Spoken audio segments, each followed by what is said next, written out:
বন্ধুরা আমি যেখানে দাঁড়িয়ে আছি সেটা হলো শিলিগুড়ি জেলার রাঙাপানি নামক এলাকা। তো বন্ধুরা এখানে আজ 9টা 45 মিনিটে মালগাড়ির ধাক্কায় কাঞ্চনজঙ্ঘা এক্সপ্রেসের দুটো বগি লাইনচ্যুতি হয়েছে।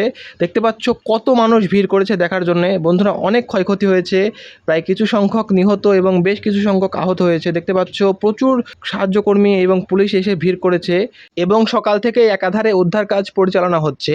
রিপোর্ট অনুসারে যা জানতে পারলাম, এখানে 9টা 45-এ শিয়ালদাগামী কাঞ্চনজঙ্ঘা এক্সপ্রেসকে মালগাড়ি এসে সজোরে ধাক্কা মারে এবং দুটো বগি লাইনচ্যুত হয়ে যায়। দেখতে পাচ্ছ হাজার হাজার লোক এসেছে দেখার জন্যে।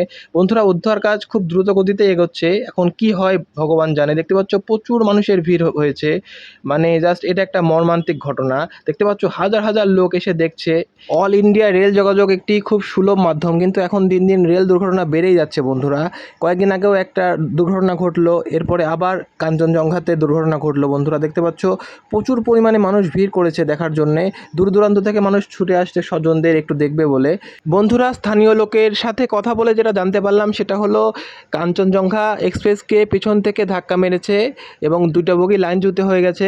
হঠাৎ করে ঘটনাটা ঘটে এবং এলাকাবাসী খুব দ্রুত এখানে চলে আসে। কেউ কেউ তো বলছে যে পিছন থেকে এসে ধাক্কা মারছে না সামনের থেকে ধাক্কা মারছে, এরা সঠিক বলতে পারছে না। তবে টিভির রিপোর্ট অনুসারে যা বুঝলাম যে কাঞ্চনজঙ্ঘা এক্সপ্রেসকে পেছন থেকে মালগাড়ি ধাক্কা মারে। তো বন্ধুরা আজকের ভিডিওটি এ পর্যন্তই। নতুন কোনো ভিডিও নিয়ে বা নতুন কোনো আপডেট নিয়ে তোমাদের মাঝখানে ফিরছি খুব তাড়াতাড়ি। তখন অবধি বাই বাই।